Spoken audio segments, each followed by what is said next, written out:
Hey guys, Rick Taylor here with KS USA.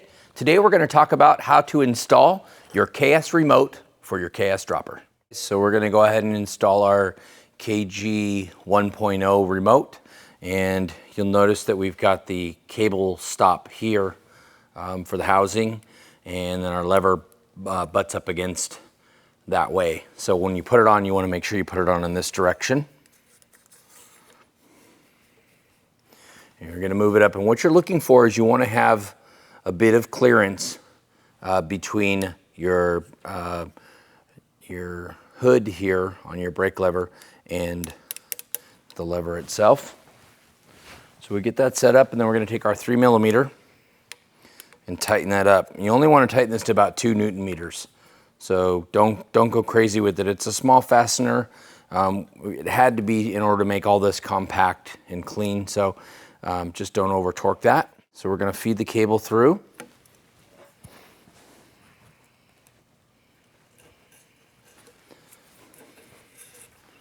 Just like that.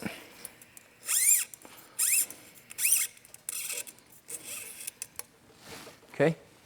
And what I recommend to do here is I would take a section of housing and I would go from your remote around the bar, and you want to stop somewhere in this area, and then go ahead and put your inline adjuster there. The reason I'm recommending that you stop in this area is that this gets you past your bar tape. Okay, so if you ever have to take the handlebar off the bike, you don't have to untape all of this to get the remote out.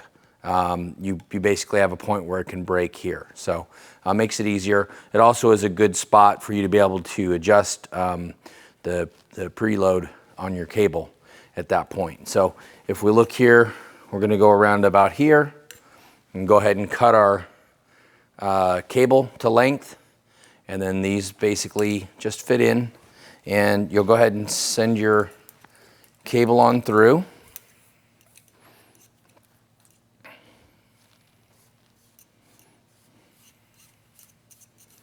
And you can put this through dry. There is Teflon lining inside the cable housing, or if you choose to, if you're in wetter weather conditions, you can also put a little bit of either grease for just designed for cables, or we like to use just like the Slick Oleum or the KS Post Paste. It's a really lightweight grease, and you can put that on the cable as you put it in.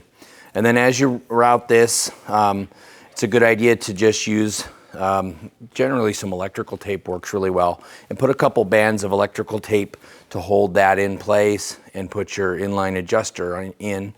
And then you're going to route this through your frame as per your frame or bike manufacturer's recommendations back to the post. And then go ahead and take a look at our dropper post installation videos at kssuspension.com. Look up the post that you're using, and it'll show you how to attach the other end of this to the dropper that you've selected.